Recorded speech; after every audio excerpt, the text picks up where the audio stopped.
অনেকেরই প্রশ্ন যে পালক পুত্র এটার সাথে দেখা দেওয়া জায়েজ আছে, অথবা পালক মেয়ে তার সাথে যে পুরুষে পালক নিয়ে আসছে সে দেখা দেওয়া জায়েজ আছে কিনা, এবং এই পালক পুত্র বা পালক মেয়ে এরা যে লোক যাদেরকে লালন পালন করছে তার তাকে বাবা বা মা হিসাবে ডাকা সম্বোধন করা জায়েজ আছে কিনা, এবং এই যে লোক তাদেরকে লালন পালন করছে সে পালক ছেলে পালক মেয়ে তারা ওই ব্যক্তির মারা যাওয়ার পরে তার সম্পত্তির ভাগ পাবে কিনা, এই গুরুত্বপূর্ণ তিনটা প্রশ্ন পালক পুত্র বা পালক মেয়ে সম্পর্কে উঠে আসে।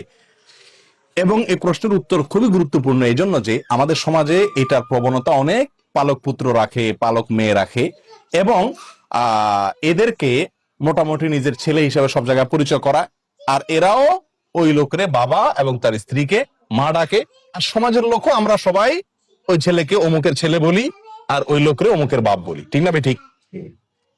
এটি শরীরের দৃষ্টিতে নাজায়েজ একটি কাজ, আমরা অনেকেই জানি না, অনেকেরই এই বিষয়ে হয়তো জানা নাই।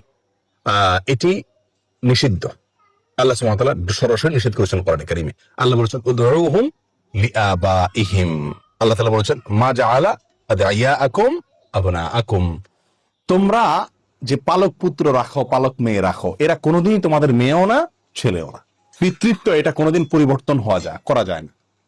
কথা বুঝে আসছে?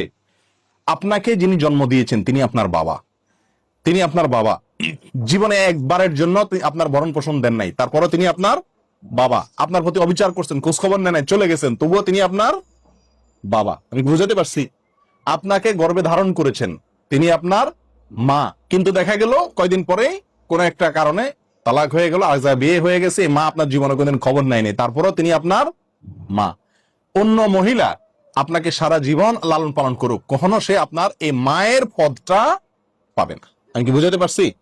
আপনাকে যিনি জন্ম দিয়েছেন সে বাবার পদটি সারা জীবন আপনাকে স্বর্ণের থালেও যদি কেউ খাওয়ায় সে আপনার বাবার পদটি পাবে না। কিন্তু আমাদের দেশে সাধারণত যে লালন পালন করে পালক আনে তাকে ওই ছেলে মেয়েরাও বাবা ডাকে, আর বাবা ওই লোকও তাদেরকে ছেলে মেয়ে হিসাবে সমাজের লোকের কাছে পরিচিত করে, আর সমাজের লোকজনও আমরাও সবাই কি তাদেরকে ওই লোককে অমুকের বাপ অমুকের মা, আর ওই ছেলে মেয়েগুলাকে অমুকের ছেলে অমুকের মেয়ে বলে আমরা সম্বোধন করি। এটা জায়েজ না, এটা জায়েজ নাই ভাই। এবং এই নাজায়েজ কাজটি আমাদের সমাজে হাজার হাজার মানুষ করতেছে অবলীলা, না জেনে। নিষেধ, সরাসরি নিষেধ। নবী সাল্লাল্লাহু আলাইহি সাল্লাম যায়েদ ইবনে হারেসাহ রাদিয়াল্লাহু তাআলা আনহুকে পালক আনছিলেন, পালক আনার মতো এরকম তাকে লালন পালন করছিলেন। লোকেরা সাহাবীরা সবাই বলা বলি করতে শুরু করছে যায়েদ ইবনে মুহাম্মদ, যায়েদ ইবনে মুহাম্মদ, মানে মুহাম্মদ সাল্লাল্লাহু আলাইহি সাল্লামের ছেলে, এরকম বলা শুরু করছে। তখন আল্লাহ তাআলা আয়াত নাযিল করছেন, না, লালন পালন করা এটা ভালো জিনিস, পালক আনা এটা খারাপ না। বিশেষ করে যদি পালকটা এই জন্য আনা হয় যে আপনি একটা শিশুকে কি করলেন, ভরণ পোষণের ব্যবস্থা করলেন, তার অভিভাবক হলেন, তার পড়াশোনার ব্যবস্থা করলেন, তাকে শিক্ষিত করলেন, তাকে বড় করে দিলেন, লালন পালন করে দিলেন, এটা ভালো কাজ। বিশেষ করে যদি কোনো গরিবের সহায়তার জন্য হয়, অথবা কোনো ছেলে মেয়ের মা বাপ নাই বা তারা খরচ দিতে পারে না, এক্ষেত্রে যদি আপনি লালন পালন করেন এটা অত্যন্ত কি ভালো কাজ। আপনি লালন পালনের বিনিময়ে কখনো তার বাবা হতে পারবেন না, আর ছেলেও আপনার কোনোদিন ছেলে অথবা মেয়ে আপনার কোনোদিন মেয়ে হতে পারবে না। আমি কি কথা বুঝাতে পারছি? এটা সরাসরি নিষেধ করেন না। নবী সাল্লাল্লাহু আলাইহি সাল্লামের বেলায় এই সুযোগ হয় নাই, তাহলে আমাদের বেলায় কি সুযোগ হওয়ার সুযোগ আছে? আর নাই, কারোর জন্য নাই। এখন কথা হলো, আমাদের দেশে যে পালক পুত্র পালক মেয়ে আনে, বেশিরভাগ মানুষ আনে কি জন্য? নিজের হয়তো ছেলে হয় না, মেয়ে হয় না, যার ছেলে হয় না সেটা ছেলে আনে, যার মেয়ে হয় না সে একটা মেয়ে আনে, যার কিছুই হয় না সে ছেলে মেয়ে একটা কিছু আনে, ঠিক না ঠিক?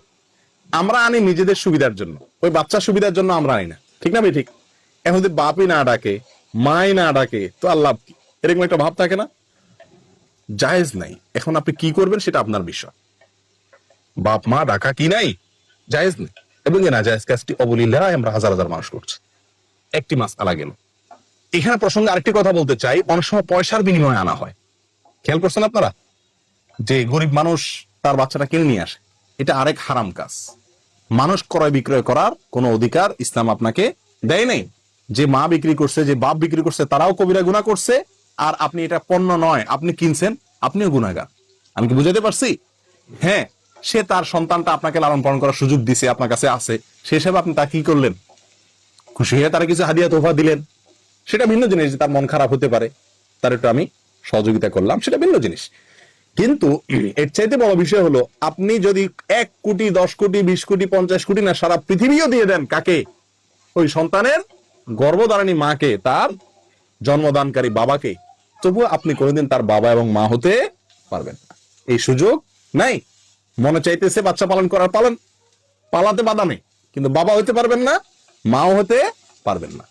দ্বিতীয় কথা হলো, এই যে সন্তানটা, এই সন্তানটা বড় হইলে, ছেলে হইলে, ওই যে মহিলার ঘরে লালন পালন হয়েছে, সেই মহিলার সঙ্গে তার পর্দা করা কি ফরজ, কারণ এই সন্তান তার কি না, পেটের সন্তান না।